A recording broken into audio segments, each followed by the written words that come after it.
I'm Steve Campbell, and I run County Magazine in Bloomfield. We also do other magazines, Breakaway Magazine, which is quite popular, At Home Magazine, and we're right now, heavily into books.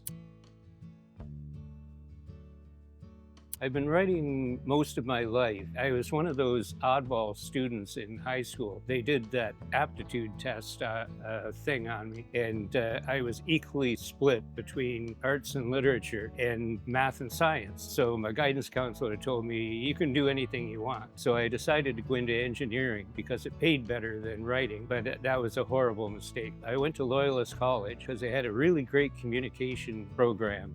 It was graphic arts, advertising, photography, all kinds of media-oriented courses. That's where I really started to enjoy what I was doing. When I got out, I started at the Picton Gazette. I worked there for about a year and a half, but I was never a big fan of news writing because it's so mechanical. There was no interest in it for me, but I loved feature writing, talking to people, getting their stories, find out why they do what they do. And I found very quickly that everybody loves to talk about themselves and what they do. When I left the Gazette, I immediately started County Magazine. It was meant to be a feature magazine, entertaining. We did all kinds of things at the beginning. We did poetry, fiction, but mostly we were focused on what was going on in the county, interviewing people and what they do. It took about 5 years before we had the recognition value that we'd been hoping for.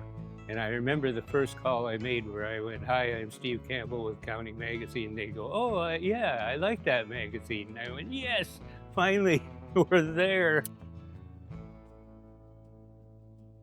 I was born and raised in the county, which is a real benefit. Again, I'm one of those oddball people. When I graduated Loyalist College in journalism, I got acceptance at the Globe and Mail and the Picton Gazette. And I went with the Picton Gazette because my heart was so much here in the county. I had to weigh, do I want to be in the city? Do I want to be running around? Do I want to deal with the traffic and deal with some ugly metro stuff, or be here in the county? And I went, no, that's not the life for me. I want people. I want people to talk to. To me, that's the most important thing. And talking to county people is so great because they're so open and honest, and they basically love to talk. That's what makes the county unique. The people and the land and water itself. There's no place I'd rather be.